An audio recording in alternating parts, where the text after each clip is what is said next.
તો નમસ્કાર મિત્રો, કેમ છો મારા ખેડૂત મિત્રો? જય જવાન જય કિસાન. આજે આપણે વાત કરવાના છીએ મરચાની ખેતી કેવી રીતે કરવી અને એ ખેતી કરવાથી નફાકારક ખેતી છે કે નથી, એમાં કેટલો નફો થાય એના વિશે માહિતી આપવાના છીએ. તો મિત્રો પહેલા તો આપણે વાત કરીશું કે મરચાની ખેતી જો તેનું યોગ્ય આયોજન કરવામાં આવે ને તો ઓછામાં ઓછો સમય સારું ઉત્પાદન મેળવી શકાય, થોડા સમય પણ વધારે ઉત્પાદન મેળવી શકાય. મરચાની સફળ ખેતી માટેનો મુખ્ય મુદ્દાઓ કે લાલ રેત એવી હોય તો મધ્યમ કાળી રેતાળ કે ગોરાડું અને સારા નીતાણ વાળી જમીન હોય ને તો એના માટે મરચાં માટે સારામાં સારી ઉત્તમ ગણાય છે. એમ સારી ખેતી તો જમીનનું પિયત ની વાત કરીએ ને, જમીનનું પિયત મૂલ્ય 6 થી 7 વચ્ચે હોવું જોઈએ. જમીનનું પિયત છે ને એ 6 થી 7 વચ્ચે હોવું જોઈએ. પછી એની ઉછેર અમુક લોકો નહીં નર્સરીમાંથી લાવીને વાવતા, અને તો એની ઉછેર આપણે ઘરે પણ કરી શકીએ. તો મરચાના બીજ સીધા ખેતરમાં ન વાવરાય, કારણ કે વાવો તો ન થાય, કેમ કે એ પાછું આપણે વાવા જઈએ તો બધું ભેગું થઈ જાય એટલે એને કઈ સક્સેસ થાય નહીં. તો એને આપણે ઘરે તૈયાર કરવા માટે તેને ઘરે તૈયાર કરવાના. અંદાજે હું તમને વાત કરું તો એક એકડ આપણે જમીન હોય, આશરે એક એકડની અંદર 1 થી 1.25 કિલોગ્રામ વચ્ચેની બીજની જરૂર પડે, એટલે 1.5 કિલો એટલું જરૂર પડે. તો આપણે દાખલા તરીકે મરચાની બિયારણ કરી દીધું, 40 થી 45 દિવસે તૈયાર જ થાય, રોપવા માટે આપણે તૈયાર થઈ જાય. 40-45 દિવસમાં છોડ કમ્પ્લીટ ઓકે થઈ જાય આપણો.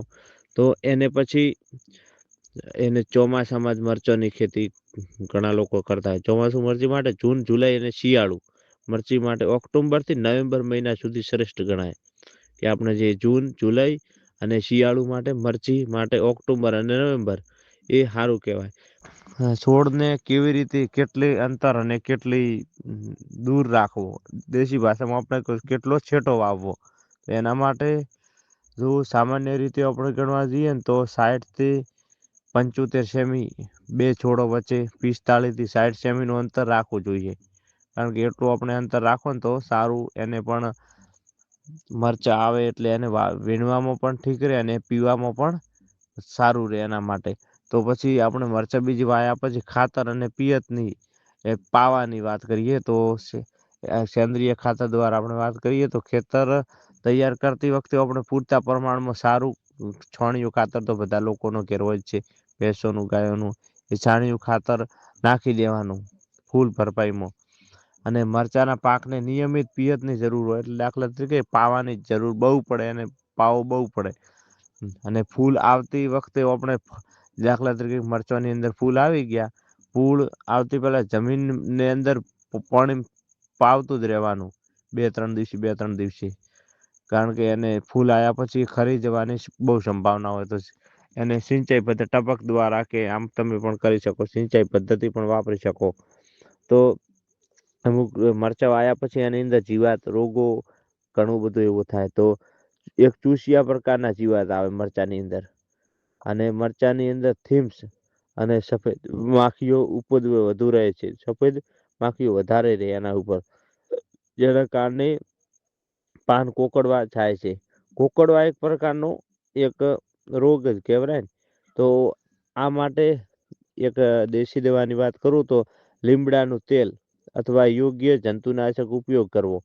લીમડાનું તેલ આવે બજારમાં મળતું જ હશે.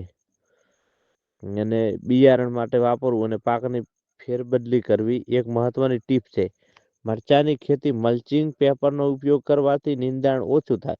દાખલા તરીકે ટપક દ્વારા આપણે ખેતી કરો તો એની અંદર નિંદાણ ઓછું થાય અને ભેજ પણ જળવાઈ રહે. ભેજ દાખલા તરીકે ટપકથી કરો તો એને ભેજ પણ મળી રહે. તો એના દ્વારા ખેતી કરો તો 20 થી 30% પણ વધારો પણ થાય. તો આ માહિતી મારી કેવી લાગી મિત્રો? તો આ માહિતી સારી લાગી હોય તો લાઈક અને શેર અને સબસ્ક્રાઈબ કરવાનું મિત્રો ભૂલતા નહીં. જય જવાન જય કિસાન જય માતાજી.